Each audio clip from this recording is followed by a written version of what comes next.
Welcome to By the Numbers. This is season number 2.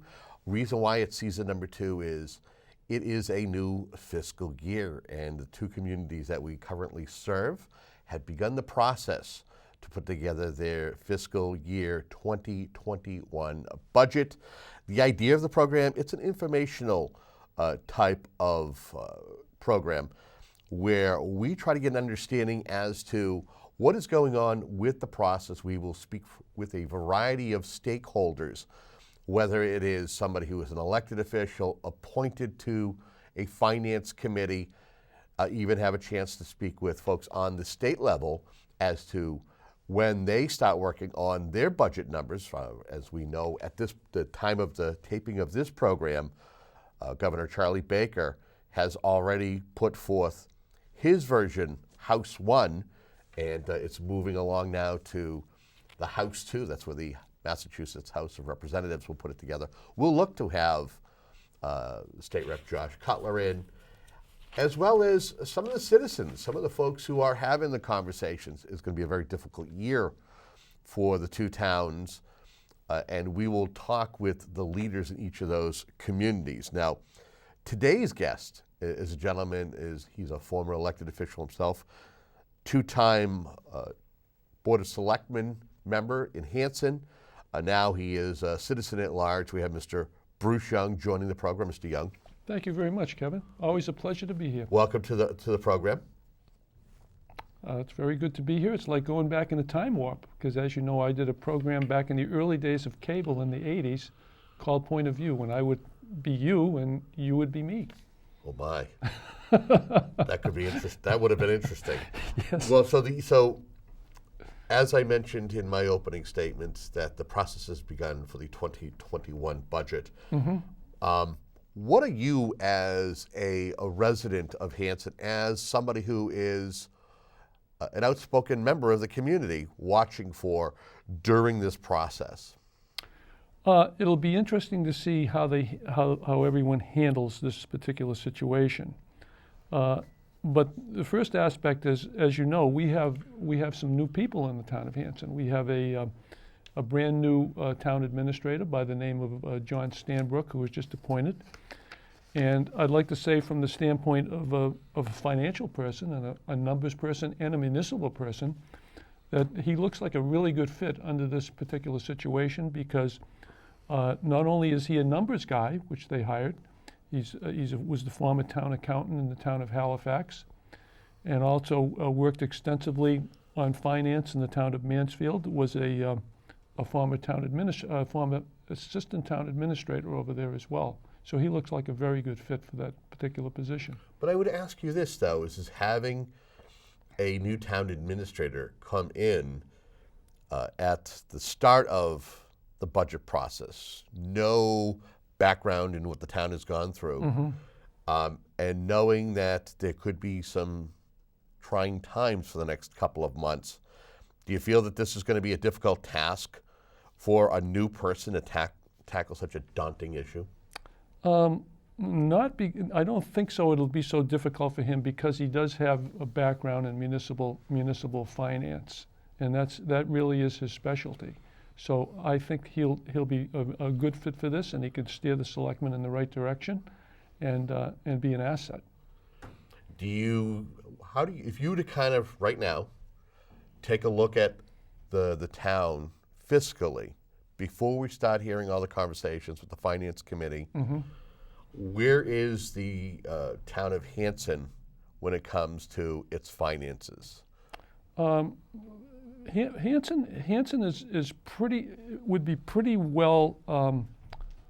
And don't be afraid to mince words. If you feel that things are dire, That's the idea of this program. Well, is just to be outspoken and say that it's dire. Hanson would be in fairly good position right now. They always have an excellent free cash position, stabilization, and they're particularly frugal on how they manage their budgets from year to year. So they would probably be in a pretty good position if it were not for that particular item that I think we all know about by now that's hanging out there. Okay, well, please expose the elephant in the room. Okay. We just had the superintendent of schools present his preliminary budget requests and proposals in a hearing that was held this past week at the Whitman Hanson Regional School Committee. And I was watching it, and everybody was waiting for the big figure to come down. And that would be, what would be the effect on the town of Hanson and the town of Whitman using the statutory method of compiling the assessment rather than the assessment method in the regional school agreement that's been used for the past 60 years.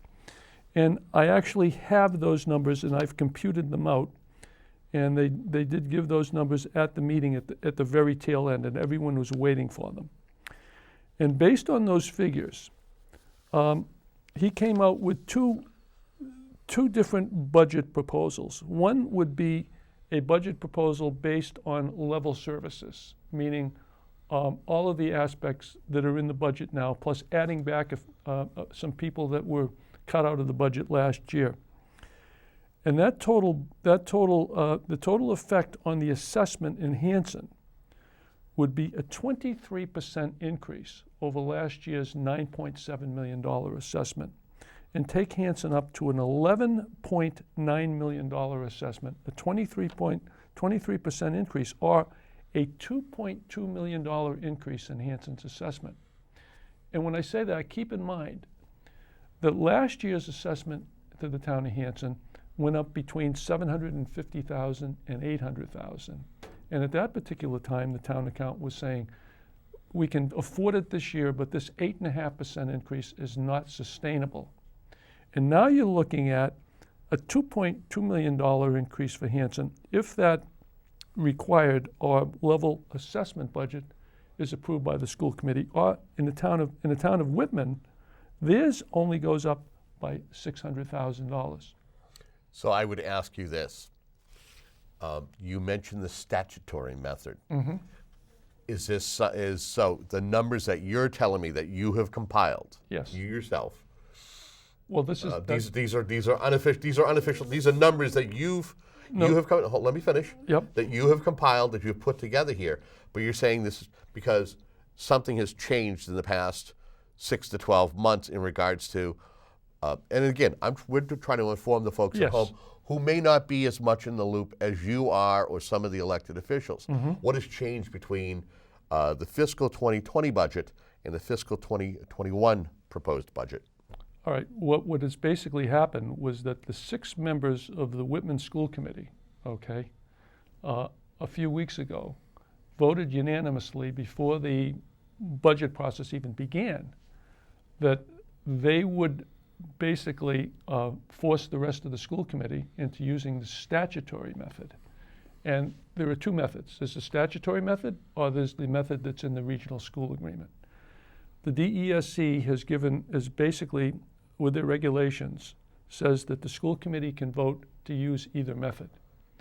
And in this particular case, obviously, because the statutory method would greatly favor the town of Whitman financially, and as you know, Whitman has been in a state of financial crisis for the last couple of years, trying to figure out how they're going to avoid an override.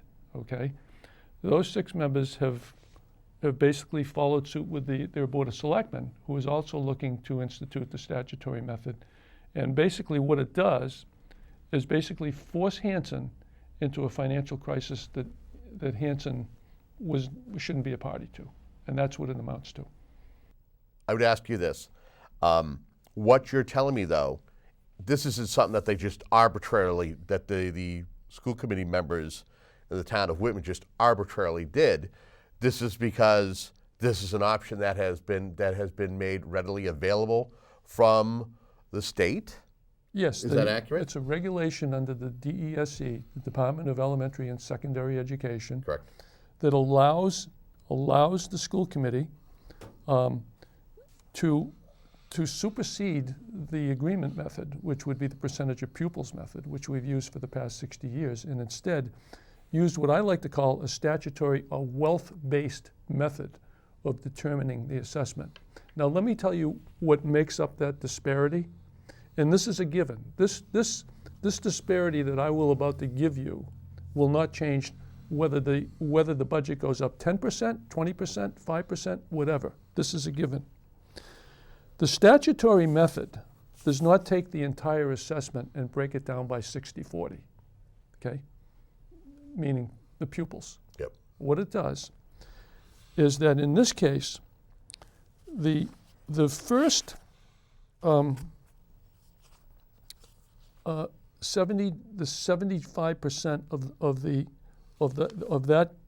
of the actual assessment to the two towns is not based on the 60%, but it's based on the minimum contribution that the DESE feels that each town should contribute to the foundation budget of the regional high school. And when you do that, factoring in certain wealth-based factors, including income, assessments, and projected revenues coming into the two towns, the first $20.5 million of that assessment on an annual basis is not computed at a 60-40 split. It's computed at a 45.6% split for Hanson and a 54.4% split for the town of Whitman, okay? Doesn't sound like much, but that is almost like a 10% switch. 5.6 for Hanson, 5.6 more for Hanson, 5.6 less for Whitman. Brings it down to 54.4. And when you factor that in on the first $20.4 million, it comes in, what it does, if you were to have the same assessment as you had last year with no increases, Hanson's assessment would increase by $1,152,000, and Whitman's would decrease by $1,152,000. So just by voting that statutory method and having those 6 members from the town of Whitman vote that statutory method, Hanson is now responsible for $1,150,000 more in their assessment, okay? And Whitman, $1,150,000 less. And that's if it was total level funded. Now you bring in the aspect of inflationary increases and everything else, and that $1,152,000 disparity for the town of Hanson now turns in to a $2.2 million disparity. And let me just put it another way. If they figured the school assessment on the same basis that they had for the last 60 years, using the level services, instead of $2.2 million for Hanson, Hanson's would be a plus $1.1 million, and Whitman's, instead of only going up by $600,000, would go up by $1,728,000. This is no doubt going to put Hanson into a serious override situation of at the very least, $1.2 million. So to just simply put it, is you're saying to me, if I'm interpreting this, yes, layman's terms, is that you feel that your community, the town of Hanson, is on the brink of a financial crisis? Yeah, we would basically have been forced into a financial crisis, not of our own doing, but because of the vote by the 6 members of the regional school committee from Whitman. And what makes it, let me add this too as well, which makes it even more unsavory. Keep this in mind. According to the regulations of the DESE and the laws of the Commonwealth under Chapter 71, it basically takes a 2/3 vote of the school committee to certify their proposed $55 million budget, which is being proposed under the required method, takes a 2/3 vote. But when they decide what method they're going to use for that assessment, which is going to have a very negative effect on the town of Hanson, it only takes a majority vote, okay? And obviously the reason for the 2/3 vote is obvious, so that you have a consensus of opinion on the total budget as to where both towns would like to go to it, so that one town having the majority of 6 versus 4 doesn't have a hit you over the head with a club. What they do. So, but why should it only be a majority vote to force the town of Hanson into a financial crisis? What do you think should be done? And are there elected officials who are in agreement and can confirm or deny the numbers that you read off earlier? Well, these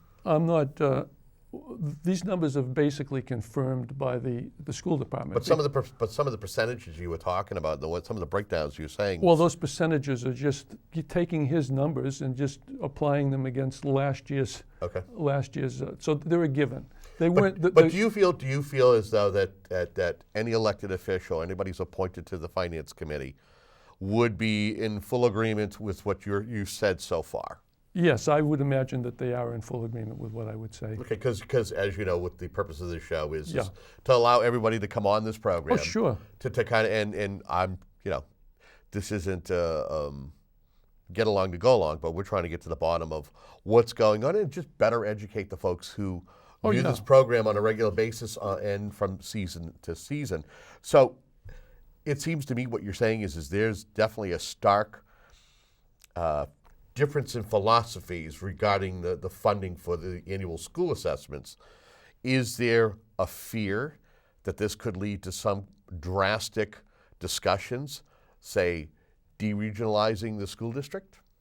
Well, the chairman of the Hanson Board of Selectmen has already come out and said that could be a consideration, and we can't eliminate that possibility completely because of what's happened. But you're certainly not going to take a position at this point. Yes, deregionalize. You have to form a study committee, and you have to look at whether it's from a short and long range effect, whether it's financially feasible for us to leave the region. Because don't forget, the region still gets a considerable chunk of change from the state to the tune of $24.9 million a year in Chapter 70 state aid. It's worth me also noting that instead of paying, now if Hanson or Whitman had their own standalone school district, it's worth noting that a lot of communities will, their municipal budget, usually between 70 to 80% goes towards education. Right now, I would think that number is far less for both communities, correct? Is it because you split the difference between the two towns? It's not really 70 or 80. It's usually in the upper 40 to 50% factor. But I'm not talking about. I'm not talking about a school. I'm not talking a shared school district. I'm talking about communities. You're talking to a guy who's over the past 30 years has covered a lot of these. I've sat through many town meetings, and seen what the breakdown is, the percentages, and heard folks, the municipal side of things going, yeah, we get this amount of the pie, but yet the rest of it is dedicated towards educating our children. So, as you were saying. Yeah, well, that was one of the reasons why Whitman and Hanson back in 1992 decided to go pre-K through 12. Right. Because they held out this carrot on a stick.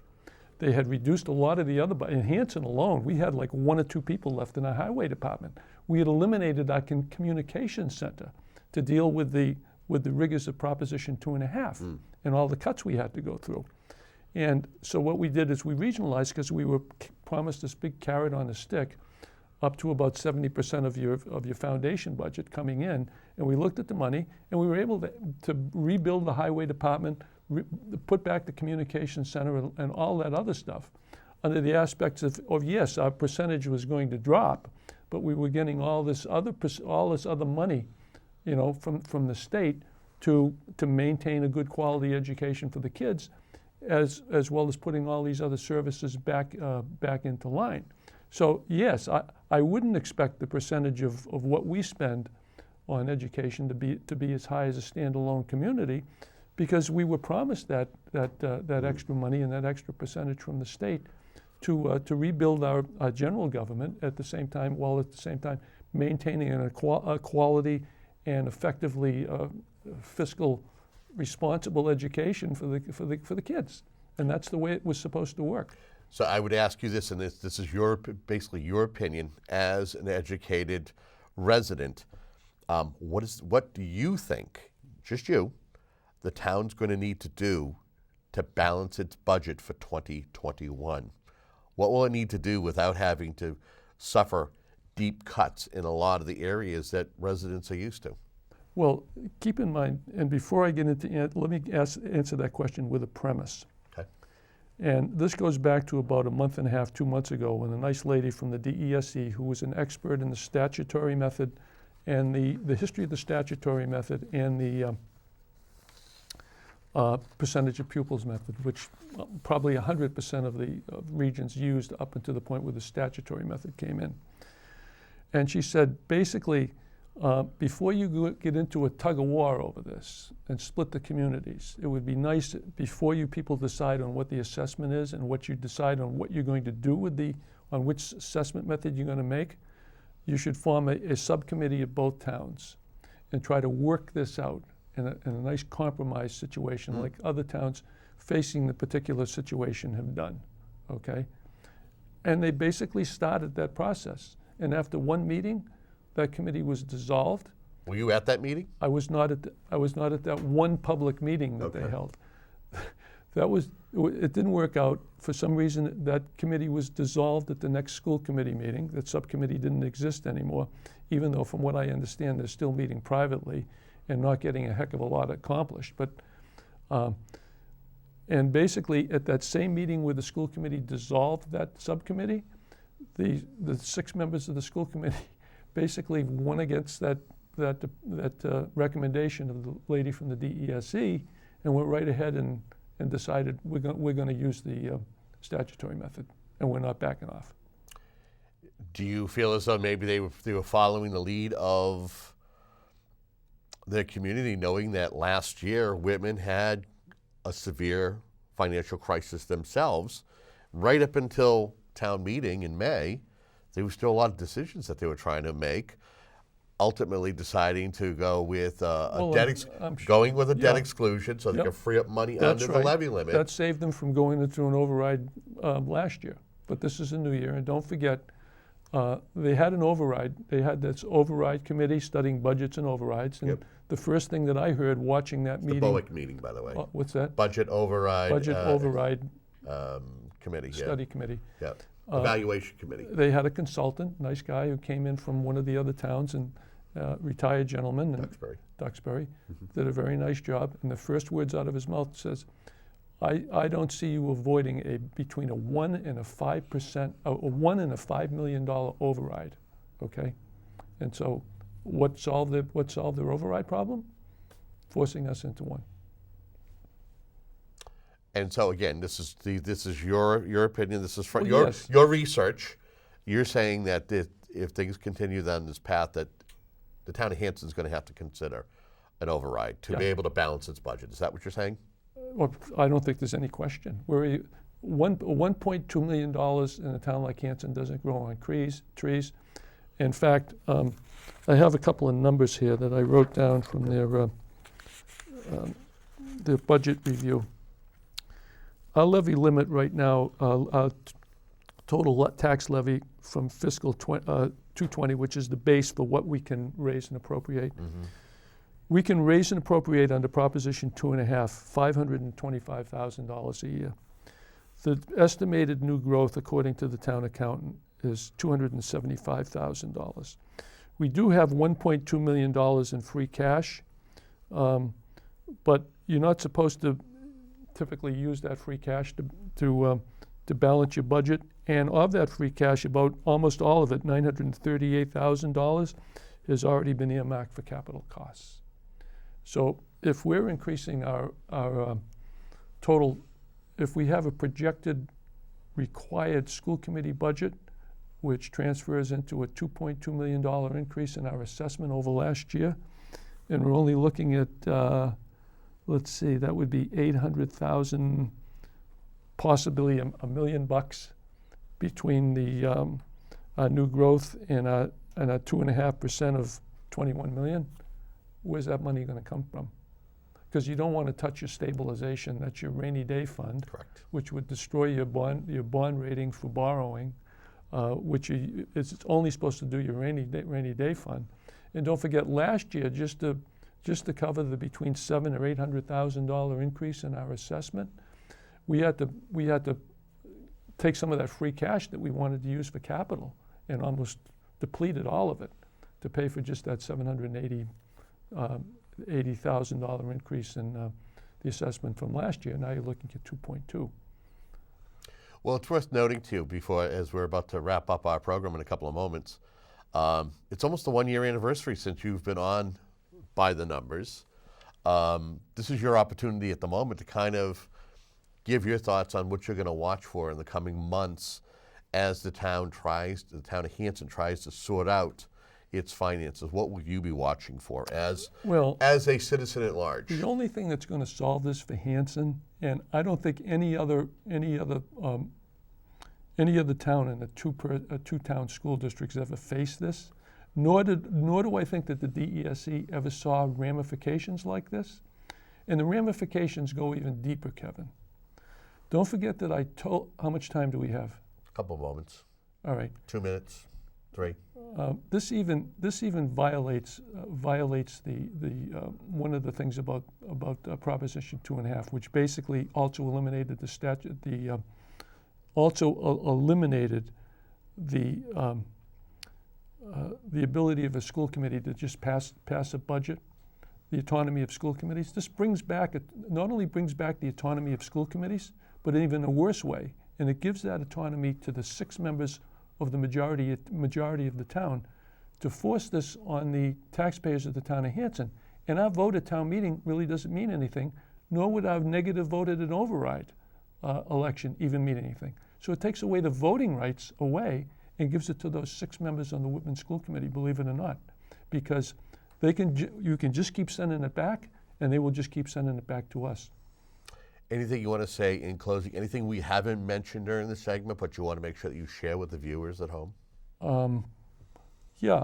We do have an election coming up in May, and we need candidates. We need good candidates for re-election. I understand Robbie O'Brien is not running for re-election on the school committee, so and they're looking for a good candidate. A good fiscally conservative candidate can go in there and really try to change things, and maybe add a spirit of cooperation between the 6-member side and the 4-member side, so we can possibly solve this problem, hopefully. I want to thank you very much for joining us here on this program today. And I want to thank you at home for joining us here, as we will try to do in the coming weeks and months leading up to town meeting, is to better educate and inform you and have our finger on the pulse of what's happening financially in the 2 towns that we serve, both Whitman and Hanson.